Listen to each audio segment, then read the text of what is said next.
Hello everyone, welcome back to my YouTube channel UGC Net JRF. This is the second lecture of Cultural Studies series in which we are going to through the life and works of Richard Hogarth. So without wasting our the time, let's get started our class. Richard Hogarth is born in 1918. He was born into a working class family और उनका ये working class background उनके works उनकी theories में reflect होता है. He was started his culture with published study on W.H. Audin's poetry. उन्होंने अपना करियर W.H. Audin की एक पोइट्री को पब्लिश करके किया था. Richard Hoggart is considered as the founder of Birmingham centre of contemporary cultural studies, of which he also remained its director from 1964 to 1969. He also studied British popular culture, its effect on society. और उन्होंने British popular culture का जो society पर उसका effect और उसका influence के बारे में उन्होंने स्टडी किया था. उन्होंने स्टडी किया कि किस तरह जो पॉपुलर कल्चर है वह जो कॉमन सोसाइटी है उस पर किस प्रकार अपना इफ़ेक्ट डालता है. He is also a literary critic who contributed majorly towards field of literary criticism, used his method of closing reading in observing the society. वह एक बहुत अच्छे क्रिटिक भी थे और उन्होंने जो सोसाइटी का जो कॉमन लोग हैं उनका जो ऑब्जर्वेशन करके उनके बारे में स्टडी करके उन्होंने काफ़ी क्रिटिकल जो वर्क्स भी उन्होंने लिखे हैं. Because he was also a very great critic.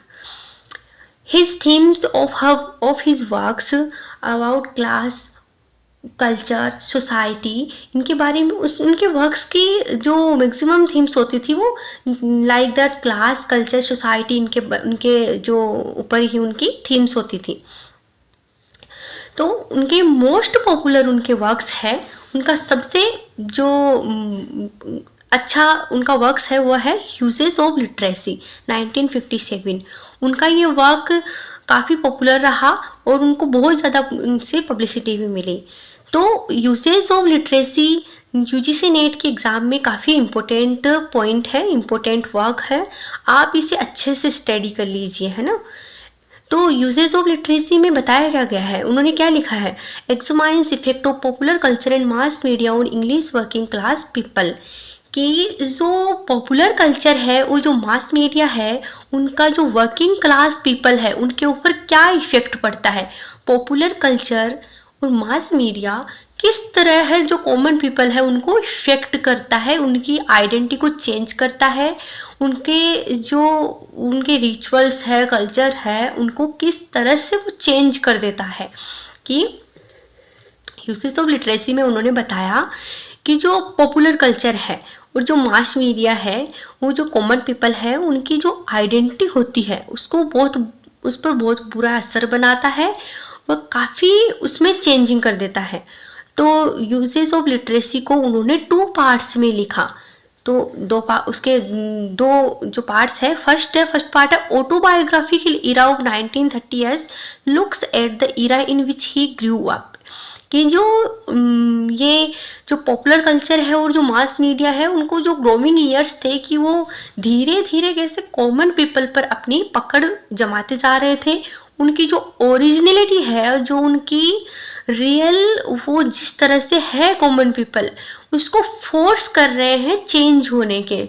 Like that कि जो 19th जो सेंचुरी है उस टाइम पर जो कपड़े या जो ट्रेडिशन हम फॉलो कर रहे थे वो आज जो 21st सेंचुरी में वो जो ट्रेडिशन वो जो रिचुअल्स है काफ़ी चेंज हो गए. उसको बदला किसने, उस पर इफेक्ट बनाया किसने? जो मास मीडिया है, जो पॉपुलर कल्चर है, उसने पूरी तरह से हमारे जो ट्रेंड्स हैं, हमारे जो ट्रेडिशंस हैं उनको चेंज कर दिया. सेकेंड पार्ट है looking into contemporary culture of his time era of 19s. जैसे कि ये लॉज ऑफ ऑथेंसिटी, मतलब कि सेकेंड पार्ट में उन्होंने बताया लॉस्ट ऑफ ऑथेंसिटी, मतलब कि जो हमारी जो कॉमन पीपल की जो ओरिजिनलिटी थी, कॉमन पीपल की जो रियलिटी थी, उसको धीरे धीरे उस मास मीडिया ने और पॉपुलर कल्चर ने किस तरह से चेंज कर दिया।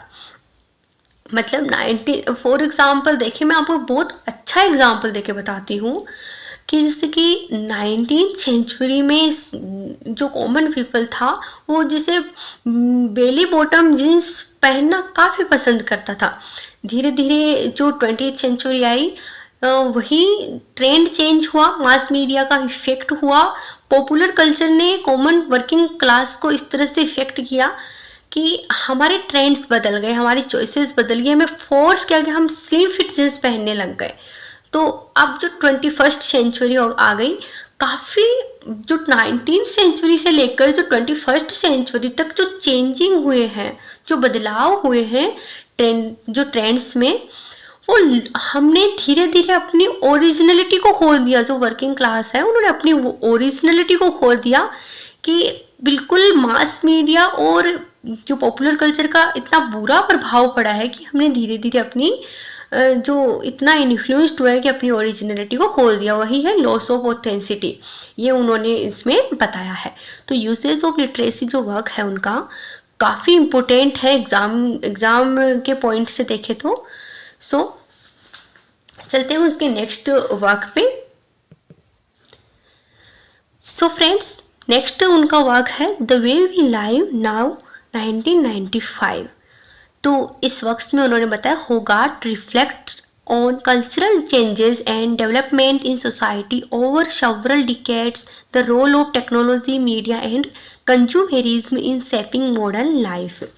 तो होगार्ट बताता है कि जो कल्चरल चेंजेस है एंड डेवलपमेंट है सोसाइटी में over several decades, the role of technology, media and consumerism in shaping modern life, कि वही बात है कि जो मॉडर्न लाइफ की जो हम सेप दे रहे हैं, मॉडर्न लाइफ जो अभी हम जी रहे हैं, जो वर्किंग क्लास है, जिस टाइप की मॉडर्न लाइफ वो अभी जी रही है, वो सेवरल डिकेड्स, मतलब बहुत सी जो शताब्दियां हैं उनमें होते चेंजेस की वजह से आज हम जो मॉडर्न लाइफ जी रहे हैं, किसकी वजह से? Technology, media and consumerism.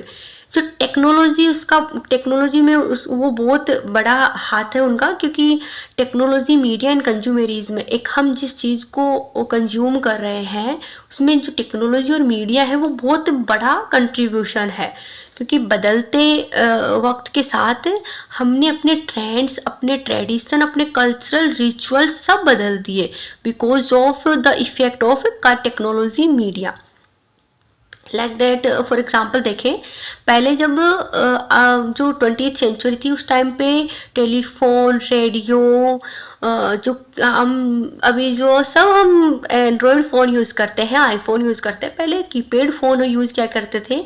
तो जैसे जैसे टेक्नोलॉजी बढ़ी वैसे वैसे हमारी जो कंज्यूम करने की जो चीज़ें हैं, वो कंज्यूम करने की जो हमारी अभी जो मतलब हम जो चीज़ें कंज्यूम कर रहे हैं उनमें काफ़ी चेंजिंग आ गया है। तो वक्त और टेक्नोलॉजी और मीडिया हमें किस हद तक इन्फ्लुएंस करती है, इसका एग्जांपल बताऊं। जो मीडिया हमें कोई चीज़ दिखाती है, कि एडवर्टाइजमेंट देती है, वो हम पर किस तरह से इफ़ेक्ट बनाता है कि हम उस चीज़ को लेने के लिए अट्रैक्ट होते हैं। तो मीडिया और टेक्नोलॉजी काफ़ी हम पर असर डालती है, बहुत बुरा असर डालती है कि हमने अपनी ओरिजिनलिटी को खो के हम मॉडर्न लाइफ में आ गए हैं। उनका थर्ड वर्क है an idea and its servant.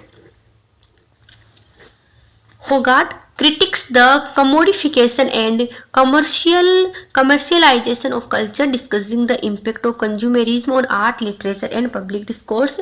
वही बात है कि जो आर्ट पे, लिटरेचर पे एंड पब्लिक डिस्कोर्स पे भी जो ये कमोडिफिकेशन एंड कमर्शलाइजेशन का काफ़ी इफेक्ट हुआ है। Mass media in mass society, उनका फोर्थ वर्क है the influence of mass media on society, discussing the challenges of maintaining democratic values in media saturated world. Other उनके इम्पोर्टेंट वर्क है an imagined life 1992, between two worlds 2001, a local habitation 1988। और ये सब उनके जो हमने ऊपर देखे हैं वो सब इम्पोर्टेंट वर्क्स है रिचार्ड होगार्ट के। रिचार्ड होगार्ट कल्चरल स्टडीज़ का मोस्ट इम्पोर्टेंट जो राइटर है, उसके बारे में हमें ज़रूर पढ़ना है। लास्ट हम जो जैसे कि आजकल यूजीसी नेट ने ट्रेंड फॉलो कर रखा है क्रोनोलॉजी का। क्रोनोलॉजी वाइज क्वेश्चन बहुत हद तक आते हैं, और जैसे कि क्रोनोलॉजी में क्वेश्चन पूछ लिया कि आप इनको इन वर्क्स की मतलब क्रोनोलॉजी वाइज ये वर्क्स दे दे और फिर पूछ ले कि इनको सेट करो। तो फॉर आवर प्रॉफिट क्रोनोलॉजी के मैंने इसमें वर्क्स लिखे हैं। उनके अंदर जो वर्क्स हैं, promises to keep thoughts in old age 2005, first and last thing 1999, everyday language and everyday life 2003, A Sort of Clowning 1990, Speaking of Each Other 1970, Town Cap with Figures 1994, An English Temper 1982, An Idea of Europe 1987, The Tyranny of Relativism 1998, Liberty and Legislation 1989, In Measured Life 1994, Contemporary Cultural Studies 1969, The Future of Broadcasting, The Literary Imagination 1969, Continuing Education 1983, E.M. Foster 1982। So learners, ये जो मैंने अभी आपको chronology wise जो आपको works बताए, इनको basically आपको लर्न कर लेने हैं। क्रोनोलॉजी याद करने का सबसे इफेक्ट वो आइडिया है कि हम वर्क को उसकी क्रोनोलॉजी के साथ ही पढ़ना है। जैसे कि हम पढ़ रहे हैं कंटिन्यूइंग एजुकेशन, तो हमें अलग से याद नहीं करना, पूरी बोलना कंटिन्यूइंग एजुकेशन 1983। इसी तरह मैं क्रोनोलॉजी को याद कर सकते हैं। लॉस ऑफ ऑथेंसिटी मैंने आपको बता दिया कि कैसे मीडिया और पॉपुलर कल्चर और मास मीडिया के जो इफ़ेक्ट और इन्फ्लुएंस करता है हमें, कि हम जो वर्किंग क्लास लोग वो पीपल है, उन्होंने अपनी ओरिजिनलिटी को खोके trend wise over several decades की ओरिजिनलिटी खो दी है कि उनके इफ़ेक्ट की वजह से है। I hope I was able to successfully give you a every important detail. If you like the video, do subscribe the channel and also give your valuable feedback. Thank you.